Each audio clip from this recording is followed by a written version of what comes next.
Tentang istiwa itu, kita tahu Asma Sifat jilid 2 halaman 303. Bab majah fi qouli azza wa jalla. Saya pikir begitu berbahaya. Tadi Kiai menjelaskan itu begitu simpelnya, sederhana, tapi bagi masyarakat berapa banyak ustadz dan kiai dikafirkan hanya karena mentakwil. Mereka harga mati bahwa Tuhan di atas aras. Siapa yang tidak menyebut itu kafir. Man lam yukafir fahuwa kafir. Bagaimana bahayanya ini kepada umat ini? Ya jelas bahaya, karena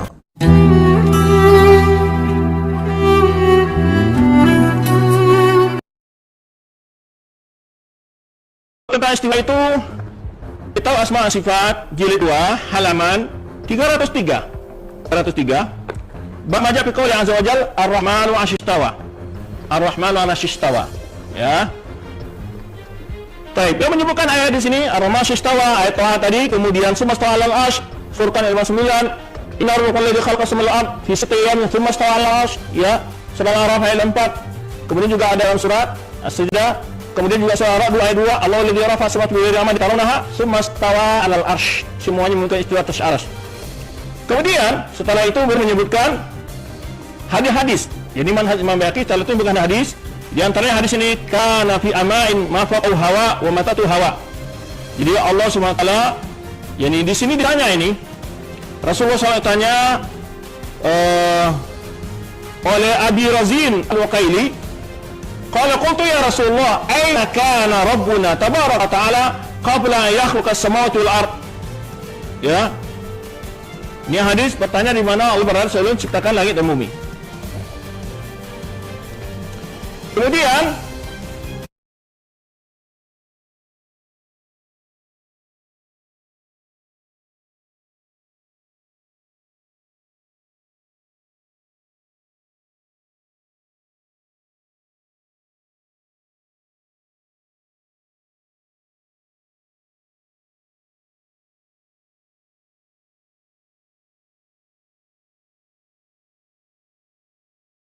Saudara, Ali Mustri menyampaikan isi kitab Al-Asma wa Sifat karangan Imam Al-Baihaqi.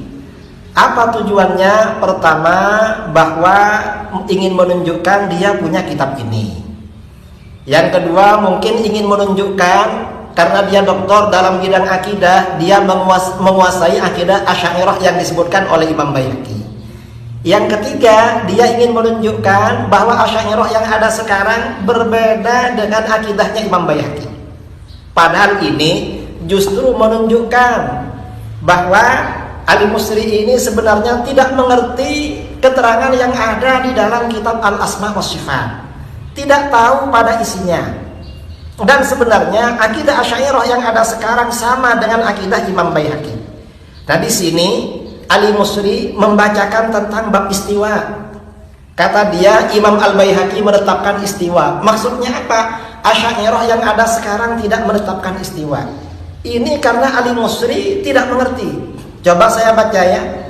Di sini setelah Ali Mustri ini menjelaskan ayat-ayat yang dikutip oleh Imam Al-Baihaqi, babu ma jaa fi qaulillahi azza wa jalla, ar-rahmanu 'alal 'arsy istawa. ثم استوى على العرش الرحمن إن ربكم الله الذي خلق السماوات والأرض في 6 أيام ثم استوى على العرش الله الذي رفع السماوات بغير عمد ترونها ثم استوى على العرش. Kemudian Ali Mustri membaca hadis pertama di dalam kitab ini berkaitan dengan istiwa. Cuma Ali Mustri tidak memberikan pengertian pada hadis ini. Mengapa? Mungkin dia kesulitan memahami makna hadis ini, atau mungkin setelah dia lihat-lihat ternyata isinya berbeda dengan akidah dia. Ini saya terangkan. An Abi Razin Al-Uqaili qala, Abi Razin Al-Uqaili berkata, qultu, aku berkata, ya Rasulullah, hai Rasulullah, aina kana rabbuna tabaraka wa ta'ala qabla an yakhluqa as-samawati wal arda? Di manakah Tuhan kita sebelum menciptakan langit-langit dan bumi? Qala sallallahu alaihi wasallam, Rasulullah sallallahu alaihi wasallam menjawab bersabda, kana fi ama'in ma faqahu hawa.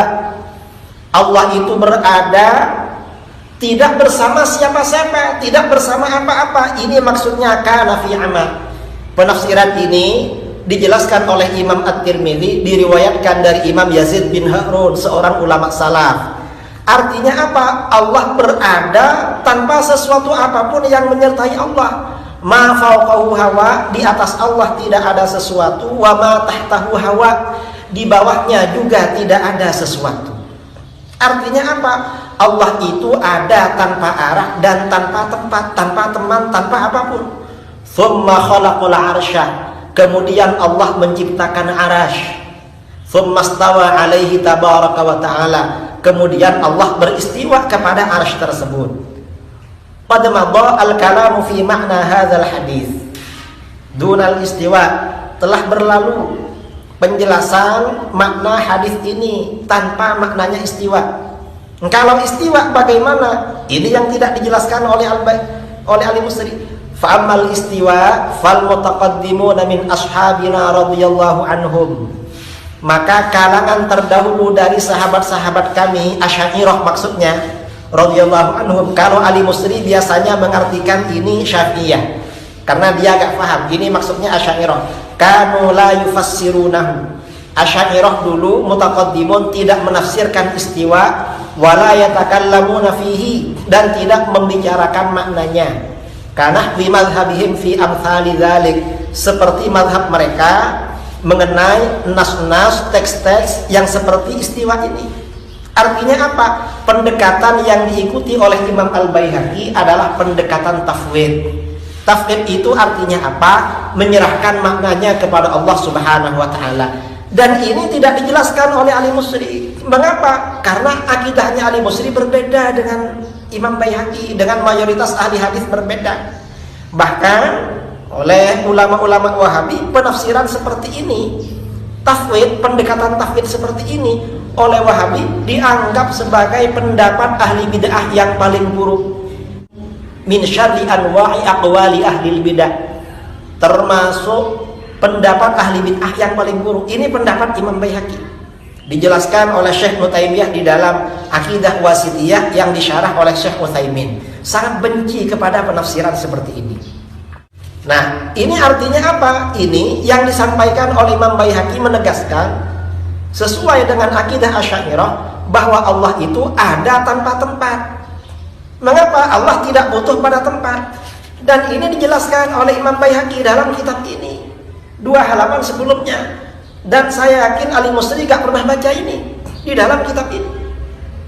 Nah, di dalam kitab ini, dalam kitab Al-Asma' wa Sifat ini, Imam Baihaqi berkata, wastadallu ba'du ashabina fi naf'il makani anhu biqaulin Nabi sallallahu alaihi wasallam. Sebagian sahabat-sahabat kami Asy'ariyah sebelum Imam Baihaqi berdalil dalam konteks menafikan tempat bagi Allah, bahwa Allah itu tidak bertempat, biqaulin Nabi sallallahu alaihi wasallam, dengan sabda Nabi sallallahu alaihi wasallam, anta zahiru falaisa fawqaka syai', engkaulah Allah yang maha zahir, yang maha jelas, di atasmu tidak ada sesuatu. Wa antal batinu falaisa dunaka syai', dan engkaulah yang maha batin, maha tersembunyi, falaisa dunaka syai', di bawahmu tidak ada sesuatu. Kata Imam Baihaqi mengutip pernyataan ulama Asy'ariyah, wa idza lam yakun fawqahu syai'un, apabila di atasnya Allah tidak ada sesuatu, wala dunahu syai'un, dan di bawahnya tidak ada sesuatu, lam yakun fi makan, berarti Allah itu tidak bertempat. Jadi artinya Allah maha suci dari tempat. Ini berbeda saudara-saudara dengan akidah Wahabi yang mengatakan Allah itu bertempat. Nah, ini keterangan tentang istiwa. Al-Musri hanya menerjemahkan aina kana rabbuna tabaraka wa ta'ala qabla an yakhluqas samawati wal ardah. Kemudian jawaban baginda Rasulullah SAW, dia tidak mau menjelaskan karena Al-Musri tidak paham dengan hadis ini.